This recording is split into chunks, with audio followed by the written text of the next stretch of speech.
Hello guys, আজকে আপনাদেরকে দেখাবো একটা ছোট্ট পাখির বাসা। এইখানে বাচ্চা আছে দুইটা। এই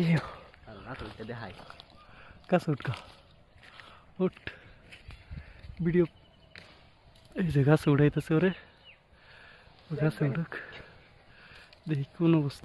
দেখ তো কি এটার মধ্যে কি আছে, দেখ ধর। তোর মধ্যে কি প্লে করা? হ্যাঁ, দেন গাইস। সেকেন্ড বসতেছ না? হ্যাঁ, দেখ এটার মধ্যে কি আছে। দেন ডিম এখনো বাচ্চা পড়ে নাই। দেখছিস কয়টা ডিম রে? 6টা না 4টে? আফার আফার আফার আফার